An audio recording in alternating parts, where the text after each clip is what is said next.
MBBS in just 16 lakhs. Kyrgyzstan, Central America, Russia, Georgia. Orbit Global Education.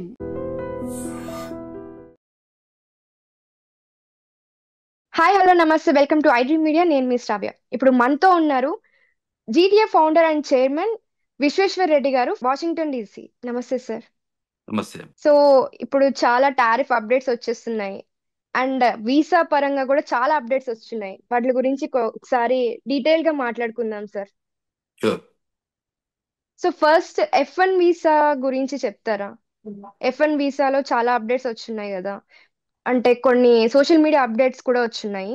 Existing అవును. వాళ్ళకి కాకుండా పాత వాళ్ళకి కాకుండా ఇప్పుడు కొత్త వాళ్ళకి ఏమన్నా అప్డేట్స్ అవి వర్తిస్తాయి అంటారా? అంటే టిపికల్ గా మనకు తెలుసు F1 వీసా అంటే ఇండియా నుంచి అమెరికా వచ్చే వాళ్ళ స్టూడెంట్లు అందరినీ F1 వీసా కింద వస్తారు. అవును సార్. F1 టిపికల్ గా లాస్ట్ ఫ్యూ ఇయర్స్ నుంచి మాత్రం అది పెరిగింది. అంటే ఇండియా నుంచి వచ్చేటప్పుడు పెరగడం వల్ల హైదరాబాద్ లో ఉన్న యుఎస్ కాన్సులేట్ ఎక్కువ మందికి వీసాలు ఇష్యూ చేస్తుంది. అండ్ అవును Hyderabad US consulate is the biggest consulate in South Asia. So అవును sir. Every year good number of F1 వీసాలు ఇస్తుంటారు.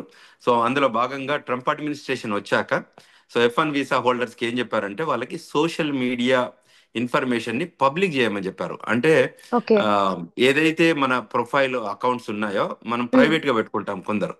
సో ఎవరైతే aspirants who are planning to come to United States to study, వాళ్ళు okay. చదవాలనుకొని masters చదవాలనుకొని under grad చదువుకోవాలనుకొని వచ్చే వాళ్ళందరూ కూడా DS-160 అనే ఒక ఫామ్ ఉంటుంది, అది అప్లికేషన్ పెట్టుకోవాలి. పెడితే అక్కడ F1 వీసా ఇష్యూ చేస్తారు. ఈ DS-160లో కూడా కొన్ని ఫీల్డ్స్ అప్డేట్ చేశారు. ఓకే. అందుకోసమే కొద్ది రోజులు వాళ్ళకి రిజిస్ట్రేషన్ అంటే న్యూ F1 వీసాకి అపాయింట్మెంట్స్ కూడా స్టాప్ చేశారు. Yeah sir. ఎందుకంటే to modify this F1 students కానీ ఇంకేదైనా అంటే అమెరికాకి వచ్చే వాళ్ళ కోసం ఆ DS-160 ఫామ్ను మాడిఫై చేయాలనే ఉద్దేశంతోనే అపాయింట్మెంట్స్ కూడా ఆపారు. మళ్ళీ ఇప్పుడు దాని మాడిఫికేషన్ తర్వాత they planning to open up. And now ఈ ఏదైతే ఆగస్ట్ ఇంటేక్ ఉందో, ఆగస్ట్ ఇంటేక్కి చాలా మంది స్టూడెంట్స్ మళ్ళీ ఇండియా నుంచి కానీ ప్రపంచవ్యాప్తంగా ఉన్న వాళ్ళు, అంటే F1 వీసా ప్రోగ్రామ్ అనేది యాక్చువల్గా it's a global program, not a specific to sir. India.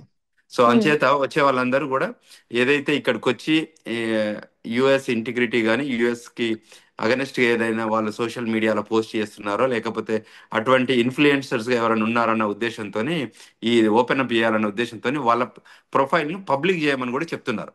అవును.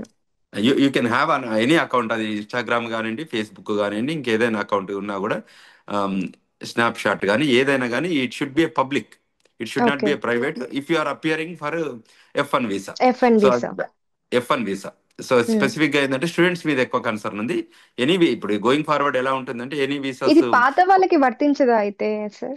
అంటే ఆల్రెడీ కంట్రీలో ఉన్న వాళ్ళకి ఉండదు. ఎవరైతే ఇప్పుడు ఫ్రెష్ గా కొత్తగా వెళ్తే వచ్చే వాళ్ళకి మాత్రమే అప్డేట్ వర్తిస్తుంది.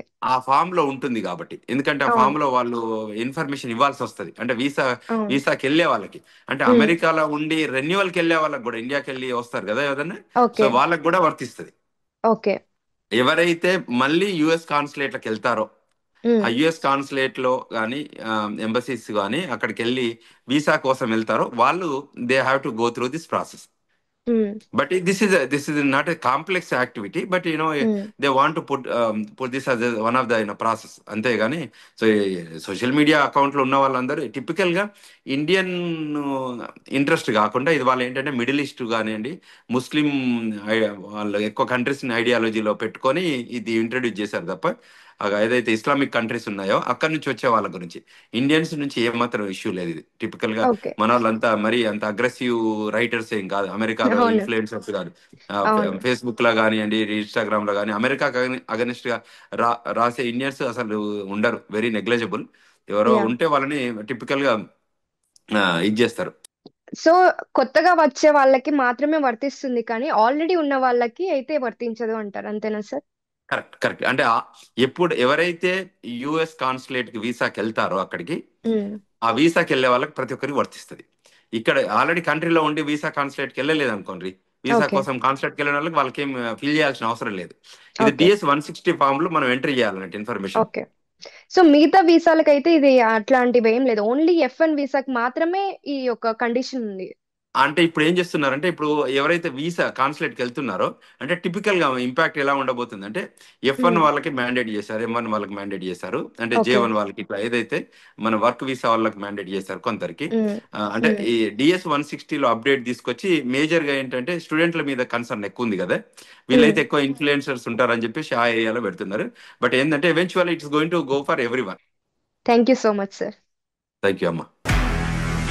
నిజంగా ప్రస్తుతం ఉన్నటువంటి సమాజం దేనికి ప్రయారిటీ ఇస్తుంది? ఆర్థిక సంబంధాల చుట్టూ మాత్రమే తిరుగుతుంది. మళ్ళీ ఎన్నికలంగానే చాలా విరక్తి కలుగుతాం. మంచి అనిపిస్తుంది కదా, లేడీస్ కూడా ఛాలెంజింగ్ జాబ్స్ చేసినప్పుడు చాలా బాగుంటది. ట్రాఫిక్ అసిస్టెంట్స్ గా నియమించిన ట్రాన్స్జెండర్స్ అందరితో సాల్యూట్ చేయించుకుంటున్నారు. ఫుడ్ డెలివరీ ఇవ్వటానికి వెళ్ళినటువంటి డెలివరీ బాయ్ అనిల్ పై కళ్ళ ముందు